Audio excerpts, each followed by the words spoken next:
이 시간 우리 서로 옆에 계신 분들과 인사 나누겠습니다. 새해는 더욱 아름다워지세요. 새해는 더욱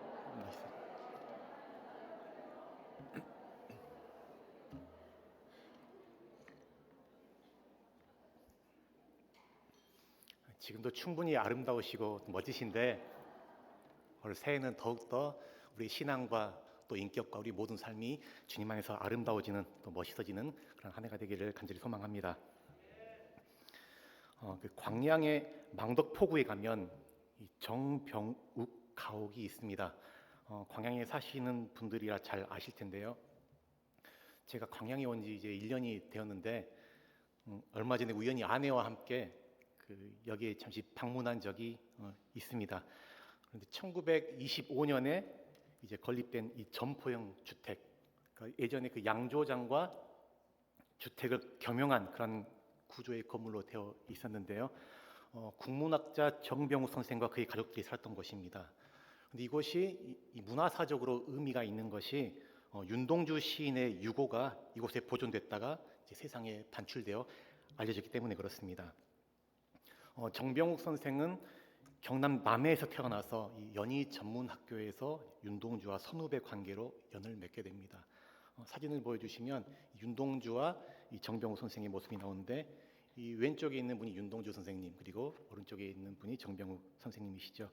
근데 같이 두 사람이 같은 하숙집에 살 정도로 서로 막역한 사이였고 또 서로 마음을 주고받는 글봇으로서 그런 깊은 우정을 나눴습니다. 근데 윤동주가 졸업할 즈음에 손수 작성한 그런 자선 시집을 정병욱에게 선사하게 되고 이후에 이제 일본으로 유학을 떠나게 되는데요. 일본 유학 중에 윤동주가 독립운동 혐의로 체포돼서 후쿠오카 형무소에서 복역하다가 29살의 나이로 이제 순직하게 됩니다.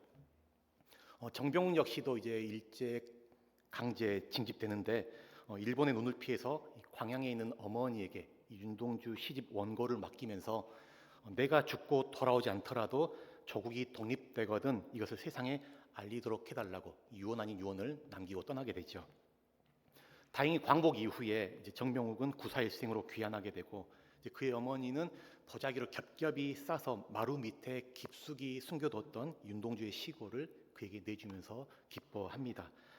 정병욱은 윤동주의 유고 31편을 묶어서 하늘과 바람과 별과 시라는 이 시집을 간행했고 이것을 통해서 어둠에 묻혀 있었던 윤동주의 시가 마침내 이 세상 밖으로 빛을 드러내게 됩니다. 정병욱은 훗날 말하는데요. 내 평생 해낸 일 가운데 가장 보람있고 자랑스러운 일이 무엇이냐고 묻는 이가 있다면 나는 서슴지 않고 윤동주의 시를 간직했다가 세상에 알려줄 수 있게 한 일이라고 대답할 것이다. 그렇게 말합니다. 정병욱 선생은 윤동주의 시 흰 그림자에서 이제 감흥을 얻어서 그 흰 백자 그리고 그림자 영자를 써서 자신의 호 배경이라 그렇게 자신의 호를 짓습니다. 그는 자기를 드러내지 않고 윤동주를 세상에 소개하면서 자신은 윤동주의 그림자와 같은 사람이 되고 싶다고 그렇게 이야기합니다. 일제 강점기라고 하는 어둡고 암울한 역사 뒤편에 조용히 묻혀버릴 뻔한 윤동주의 주옥 같은 시들이 세상 가운데 알려지고 소개돼서 빛을 비추게 된 데에는 배경 정병욱 선생의 헌신과 그 수고가 참 크다고 할 수가 있습니다. 그럼에도 자기를 드러내지 않는 그러한 겸손한 모습, 저는 이 모습을 보면서 자꾸 그 세례 요한의 모습이 이렇게 오버랩되면서 떠오르는 그러한 생각을 하게 되었습니다. 세례 요한은 자신을 예수님의 증언자로 그렇게 소개합니다. 자신은 빛이 아니요 이 빛에 대하여 증언하러 왔다라고 그렇게 이야기합니다. 그러면서 내 뒤에 오시는 이가 있는데 나는 그의 신발끈을 풀기에도 감당치 못할 자이다. 나는 광야에 외치는 소리에 불과하다라고 그렇게 이야기합니다. 세례요한은 결코 당시에 수많은 사람들이 자신에게 세례를 받고 많은 사람들이 자기를 따랐지만 예수님보다 자기가 더 유명해지려 하지 않았습니다. 그는 자신의 사명과 자신의 정체를, 자신의 부르심을 분명히 아는 사람이었습니다. 증인의 사명은 증인 자신이 드러나는 것이 아니라 그가 증거해야 될 그 증언의 내용을 정확하게 하는 것, 그것이 바로 증인의 사명이었던 것이죠. 그래서 그는 예수님만 드러내고 철저히 자신을 감추고 자신을 드러내지 않는 삶을 살게 됩니다. 사람들로 하여금 예수님을 바라보게 하고 예수님께 초점 맞추게 한 그러한 참된 증인의 삶을 살았습니다. 오늘 본문 9절에서 세례 요한은 예수님을 빛으로 그렇게 소개하고 있습니다. 9절 말씀을 보시면 참 빛 곧 세상에 와서 각 사람에게 비추는 빛이 있었나니, 예수님은 참 빛이시다라고 그렇게 말씀하고 있습니다.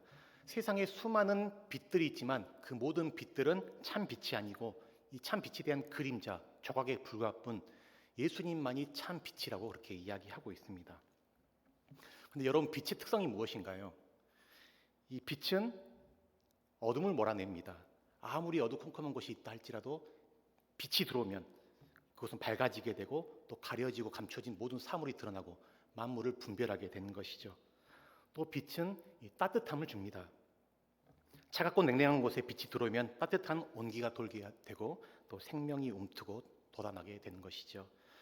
이처럼 예수님은 길이 어딘지 알지 못해서 캄캄함 속에 방황하고 고뇌하는 그러한 사람들에게 밝게 비춰주는 빛이 되십니다.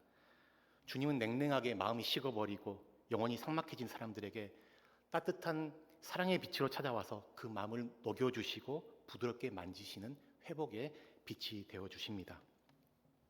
제가 오래전에 제 체험이라 조심스러운데 참 이 마음이 힘들 때가 있었어요. 그래서 마음이 참 힘들어서 이 교회에 가서 교회에 이제 무릎 꿇고 기도를 하는데, 기도하다가 꿈을 꾼 것인지 환상을 본 것인지 아직도 잘 분간 안 되지만 어떤 것을 보았냐면 그 앞에 십자가가 크게 이제 있고 거기서 굉장히 강렬한 태양빛과 같은 강렬한 빛이 비추는 것이죠. 우리가 태양빛을 볼 수 있나요, 여러분? 빛을 보면 어떻게 되죠? 얼마나 눈이 부시고 빛을 쳐다볼 수가 없잖아요. 그처럼 강렬한 태양빛이 내리 비치는데 제가 그 빛을 본 것이에요. 근데 신기하게도 그 빛을 바라볼 수가 있었던 것이에요. 그런데 그 빛이 이제 제 가슴을 향해서 이 관통에 들어오는데, 빛이 들어오는 그 느낌이 있는 것이죠. 근데 그 빛이 가슴을 통과하면서 느껴지는 감정이 뭐냐면 굉장히 따뜻하고 온화하고 사랑, 나를 몹시 사랑한다고 하는 그 사랑의 느낌이 확 제 가슴 속에 파고드는 것입니다. 그래서 그 사랑의 감정이 저를 휘감아서 제 마음이 회복되는 그러한 것들을 느꼈습니다. 그러면서 이제 깨게 됐는데, 아, 주님이시구나 하는 것을 느끼게 되었죠. 주님이 나를 빛으로 찾아와 주셨고 나를 찾아오셔서 나에게 사랑한다라고 말씀해 주시는구나 하고 제가 많은 위로를 받았던 적이 있습니다. 이처럼 주님은 이 빛이시죠. 우리가 세상을 살아가다 보면 참 막막할 때가 있습니다. 길이 막힌 것 같고 어디서부터 잘못됐는지 알 수 없을 정도로 이게 답답할 때가 있습니다. 예전에 나의 삶을 참 돌아보면 그래도 내가 참 과거에는 순수했는데 또 가슴이 따뜻했는데 이 세상살이에 지치고 사람들에게 실망하고 또 여러 일들로 인해서 깨어지고 부서지다 보니까 어느 순간 냉랭해지고 또 감정이 메말라 버리는 그런 상태 가운데 우리가 살아갈 때가 있는 것이죠. 새해는 밝았지만 여전히 내 마음속에는 어두운 그림자가 있고 또 소망이라고는 보이지 않는 상황 가운데 있는 분도 계실 수 있습니다. 우리는 어디에서 우리의 소망을 찾을 수가 있을까요? 세상 그 어디에도, 세상 그 누구도 우리를 진정으로 만족시켜주고 우리의 길이 되어주고 우리의 마음을 회복시켜줄 곳은 없습니다. 그러나 오늘 본문은 우리에게 말씀해주고 있습니다. 참 빛이 계시다. 그 빛은 어둠을 몰아내고 길을 밝혀주며 냉랭함을 따뜻함으로 감싸주고 덮어주는 빛이다. 그 빛은 바로 예수님이다 라고 말씀합니다. 그래서 예수님을 만나면 소망이 있습니다. 예수님을 만나면 회복이 있게 됩니다. 아무리 답답하고 어둡고 절망적인 상황이라 할지라도 예수님 안에 있으면 소망이 있습니다. 예수님이 곧 소망 그 자체이시죠. 그분은 참 빛이 되십니다. 그래서 그분과 함께할 때 우리에게 생명이 찾아오게 됩니다. 그런데 그 참 빛이신 예수님이 세상에 오셨는데 우리 성경에 보면 이 오셨다, 와서라고 해서 이 과거형으로 그렇게 되어 있는데 이 정확한 번역은 세상에 오고 있나니라고 번역할 수가 있습니다. 예수님은 세상에 오셨을 뿐만 아니라 지금도 현재적으로 계속해서 우리에게 오고 계시는 분, 과거의 한 사건으로만 끝나는 것이 아니라 지속적으로 계속해서 우리 가운데 빛을 발하시는 분, 그분이 바로 예수님이십니다. 근데 특별히 주목할 표현을 보면 이 각 사람에게 비추는 빛이라고 말합니다. 각 사람에게, 그냥 두루뭉술하게 모두에게 다 비추는 그런 빛이 아니고 각 사람에게 각자에게 맞게끔 각자의 필요와 상태에 맞게끔 찾아오시는 그러한 빛이라는 것이죠. 사람은 누구나 저마다 처한 환경과 상황들, 필요들이 다 다릅니다. 근데 예수님께서는 빛이신데 그 사람에 맞게, 그 사람의 형편과 상황에 맞게 그 사람에게 맞춤식으로 찾아가셔서 정확하게 세밀하게 빛을 비추시고 역사하신다는 것을 말씀해 줍니다. 예수님이 그럴 수 있는 것은 그분은 우리에 대해서 너무나 잘 아시는 분이기 때문에 그렇습니다. 히브리서 기자는 히브리서 4장 15절에서 예수님에 대해서 이렇게 소개하고 있습니다. 말씀을 같이 한번 읽어보겠습니다.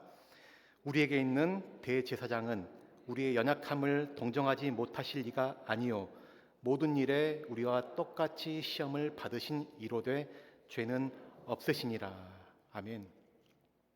예수님은 우리의 연약함을 너무나 잘 아시고 또 그것을 공감하시는 그런 분이십니다. 왜냐하면 그분은 모든 일에 있어서 우리와 똑같이 모든 일이라는 것이에요. 좋은 일이든 슬픈 일이든 굳은 일이든 기쁜 일이든 인간의 생사고락 가운데 그 모든 일 가운데 우리와 똑같이 시험을 받으시고 그래서 우리의 인간에 대해서 우리의 성정에 대해서 너무나 잘 아시는 분.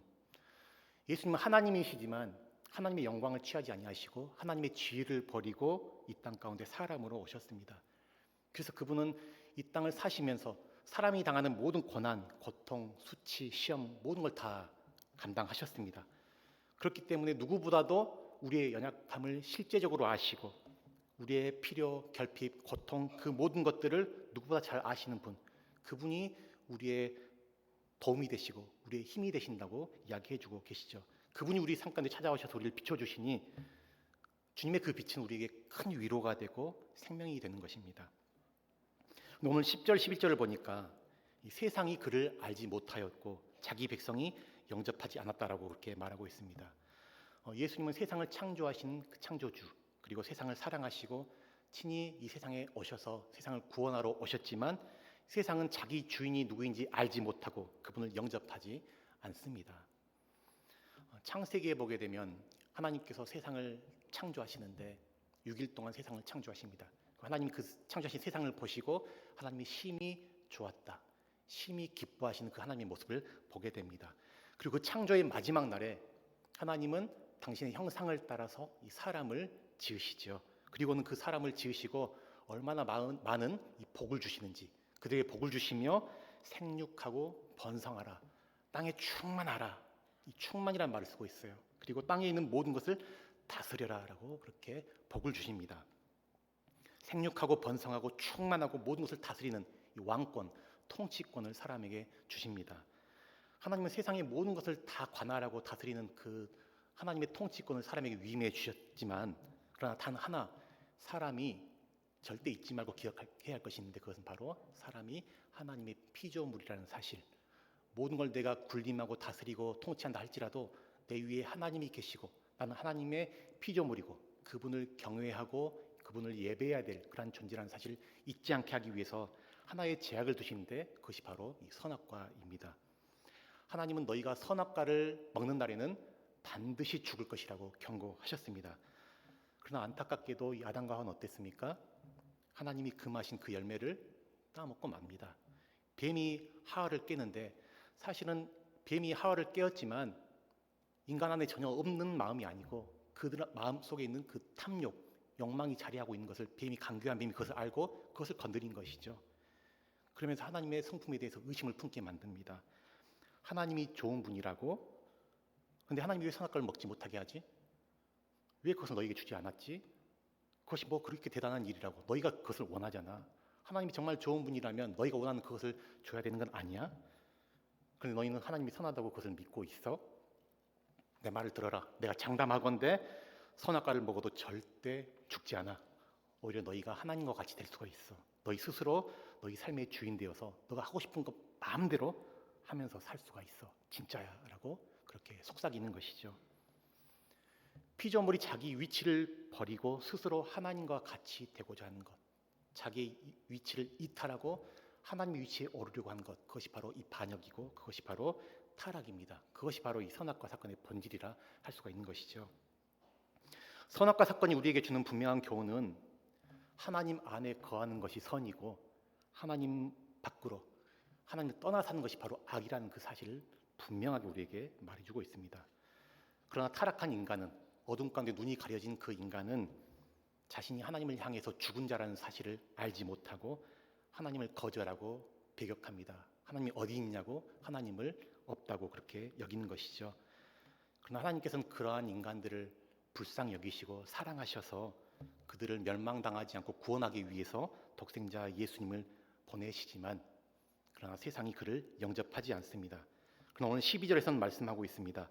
영접하는 자, 곧 그 이름을 믿는 자들에게는 하나님의 자녀가 되는 권세를 주셨으니, 영접하는 자, 곧 그 이름, 하나님이 보내시니 예수 그리스도의 이름을 믿는 자들에게는 하나님의 자녀가 되는 권세를 주셨다라고 말씀합니다. 이 요한복음에서 특별히 믿음이라는 것은 단지 아는 것, 어떤 지적인 동의, 인정하는 그런 정도가 아니라 영접하는 것을 의미합니다. 믿음이라는 것은 하나님이 보내신 예수님을 마음으로, 우리 전 인격적으로 그분을 받아들이고 그분을 영접하는 것이 믿음입니다. 그러한 자들에게 하나님의 자녀가 되는 권세를 주셨다. 이것이 바로 거듭남입니다. 과거에는 마귀의 자녀였는데 마귀에게 속해서 마귀의 자녀가 되어서 마귀의 지배를 받고 마귀에게 이끌려 당했는데, 이제는 예수 그리스도를 통해서 마귀의 자녀에서 벗어나서 하나님의 자녀가 된 것이죠. 신분의 변화가 일어나게 된 것입니다. 주권자가 바뀌고 주인이 바뀌어지게 된 것입니다. 저와 여러분은 하나님의 은혜로, 정말 하나님의 그 값없는 은혜로, 값이 싸서 값없는 것이 아니라 값을 지불할 수 없기 때문에, 그렇게 큰 은혜이기 때문에 값없이 우리에게 선물로 주신 그 은혜, 그 은혜로 우리는 예수님을 통해서 하나님의 자녀가 되었습니다. 마귀의 자녀에서 하나님의 자녀가 된 것이죠. 하나님이 우리의 아버지가 되시기 때문에, 그분이 우리의 아버지시기 때문에 우리의 모든 필요를 아시고 우리를 돌보시고 인도해 주십니다. 이것이 얼마나 큰 은혜이고 얼마나 큰 축복인지 모릅니다. 세상의 그 어떤 것보다도 가장 큰 은혜, 가장 큰 축복은 우리가 바로 하나님의 자녀가 되었다는 이 사실인 것이죠. 우리는 예수님을 통해서, 우리는 아무 공로 없지만 예수님을 통해서 우리는 하나님의 자녀가 된 자들입니다. 그러므로 언제 어떤 상황에서든지 항상 우리가 바라고 구해야 될 것은 바로 예수님입니다. 예수님께 구하십시오. 하나님이 도와주십니다. 자기 자녀의 괴로움, 자녀의 아픔과 고통을 무시하는 부모는 아무도 없습니다. 인간의 부모도, 내가 너무나 부족하고 연약한 인간, 육신의 부모 또한 자기 자식에게는 어떻게든 좋은 것을 해주기 위해서 애쓰는데, 하물며 우리의 하늘 아버지께서 당신의 자녀들에게 좋은 것을 주지 않으시겠습니까? 이 로마서 8장 32절에서 사도 바울은 이렇게 말하고 있습니다. 우리 말씀을 같이 읽겠습니다. 자기 아들을 아끼지 아니하시고 우리 모든 사람을 위하여 내주신 이가 어찌 그 아들과 함께 모든 것을 우리에게 주시지 아니하겠느냐. 하나님께서는 우리를 위하여 독생자까지도 아끼지 아니하시고 내어주셨는데, 하나님이 줄 수 있는 최고의 것, 모든 것을 다 우리에게 주셨는데 우리에게 주지 못할 것이 어디 있겠느냐라고 말씀합니다. 하나님은 저와 여러분에게 진정 필요한 것이 무엇인지 잘 아십니다. 우리에게는 생명이 필요하죠. 우리 모두는 다들 생명이 부족해서, 생명이 결여되어서 모두가 살기 위해, 살고자 애쓰며 그렇게 살아갑니다. 우리에게는 구원이 필요합니다. 우리에게는 하나님의 은혜가 정말 필요합니다. 하나님은 우리를 살리시고자 생명과 구원, 그 은혜가 충만한, 그 은혜의 보고인 예수 그리스도를 우리에게 주셨습니다. 그래서 예수님의 그분 안에는 하나님의 영광과 그분의 진리와 은혜가 충만한 그러한 분이신 것이죠. 14절 말씀을 같이 한번 읽어보겠습니다. 말씀이 육신이 되어 우리 가운데 거하심에 우리가 그의 영광을 보니 아버지의 독생자의 영광이요 은혜와 진리가 충만하더라. 아멘. 예수님은 말씀이 육신이 되어 우리 가운데 거하신 분, 말씀, 이 로고스이신 그분이 육신의 몸을 입고 이 땅에 오신, 말씀 자체가 성취되고 성육신 되어서 말씀과 삶이, 인격이 분리되지 않는 그 말씀 자체이신 분, 그분이 바로 예수님이십니다. 근데 여기 보면 우리 가운데 거하셨다라고 말하는데, 이 표현을 직접 직역하면 우리 가운데 장막을 펴셨다, 성막을 세우셨다라고 그렇게 번역할 수가 있습니다. 즉 예수님께서 육신의 몸을 입고 이 땅에 오신 그 성육신 사건은 우리 가운데 성막을 만드시는, 성전을 세우시는 그런 사건이라 우리가 볼 수가 있습니다.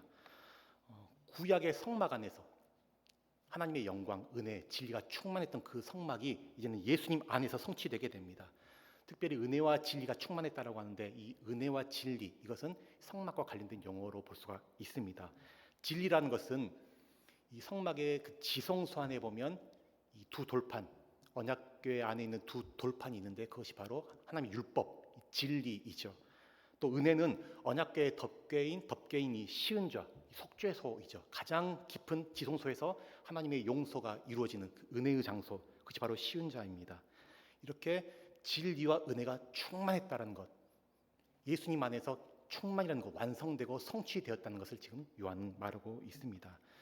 그래서 성막에 나타났던 하나님의 영광이 이제 예수 그리스도를 통해서 하나님의 영광이 충만하게 드러나고 예수님을 통해서 하나님을 온전히 보여주시고 알게 됐다는 것을 이야기하고 있습니다. 과거에는 하나님의 성막 위에 하나님의 임재와 영광이 머물렀다면 이제는 예수님을 통해서 하나님의 임재와 그분의 영광이 충만하게 됩니다. 그러한 차고 넘치는 은혜, 차고 넘치는 진리를 통해서 우리를 채우시고 덮으셔서 우리에게 생명을 주시고자 예수님이 빛으로 우리에게 오신 것입니다. 예수님은 과거 2000년 전뿐만 아니라 태초부터 계신 분이었고 또 지금도 날마다 현재적으로 우리와 함께 계시는 임마누엘의 하나님이십니다. 지금도 우리의 형편과 상황과 필요에 따라서 각 사람에 맞게 비추시고 찾아오셔서 충만한 은혜, 충만한 진리로 우리를 인도하시는 분이십니다. 여기에 대해서 16절은 말씀하고 있는데요. 우리가 다 그의 충만한 데서 받으니 은혜 위에 은혜로라 그렇게 말합니다. 예수님의 은혜가 얼마나 크고 넓은 은혜, 얼마나 깊은 은혜인지 은혜 위에 은혜라 그렇게 말씀하고 있습니다. 오늘 또 저와 여러분에게 이 빛으로 찾아오신 예수님, 우리 안에 많은 어둠이 있지만 빛으로 오셔서 우리에게 충만한 은혜를 부어주시고 우리를 소생케 하시고 새로운 피조물로 회복시키시는 그 주님, 우리가 그분을 의지하고 그분을 소망함으로 주님이 주신 그 은혜를, 충만한 은혜를 나의 것으로 누려가는 저와 여러분 모두가 되시기를 소망합니다. 이 사도 바울은 에베소서 3장 18절 19절에서 이와 비슷한 말을 합니다. 같이 한번 읽겠습니다. 능히 모든 성도와 함께 지식에 넘치는 그리스도의 사랑을 알고 그 너비와 길이와 높이와 깊이가 어떠함을 깨달아 하나님의 모든 충만하신 것으로 너희에게 충만하게 하시기를 구하노라. 아멘. 이러한 그리스도의 그 충만이 정말 우리 가운데 함께하기를 소망합니다. 말씀을 정리하겠는데요. 오늘 세례 요한은 예수님을 증언하는데 그분을 누구라고 소개합니까? 예수님은 참 빛이시다라고 예수님을 소개하고 있습니다. 예수님은 세상의 참 빛, 예수님은 나의 참 빛, 예수님은 내 삶에, 내 가정에, 내 자녀에, 또 내 직장에, 우리 교회와 이 나라, 온 세상 가운데 참 빛이십니다. 어둡고 혼란스럽고 공허하고 혼돈한 이 세상 가운데 빛을 비춰 밝히신 분, 냉랭하고 또 차가운 심령들, 냉소적이고 냉담한 그 영혼 가운데 찾아오셔서 따뜻한 그 사랑의 빛으로 우리를 녹이시고 회복시켜 주신 그 예수님, 우리에게 하나님의 은혜와 진리로 충만히 채워주시는 분, 예수님이 바로 저와 여러분의 구세주이심을 믿고 예수님을 과거에 영접한 것, 옛날에 영접한 것으로만 그치지 않고 오늘도 내일도 매 순간순간마다 예수님을 나의 주인, 나의 왕, 나의 구주, 나의 통치자로 우리가 영접하고 그분과 동행하여서 정말 주님이 주시는 그 충만한 은혜, 그 충만한 진리 가운데 이루어 나가는 저 여러분 되길 원합니다. 그리고 이 예수님만을 온전히 드러내고 온전히 나타내고 예수님만을 소개하고 알리는 그런 참된 증언자로 살아가셔서 올 한 해도 주님 주시는 그 충만한 은혜와 기쁨 가운데 거하시는 저 여러분 모두가 되시기를 우리 주님의 이름으로 간절히 축원합니다.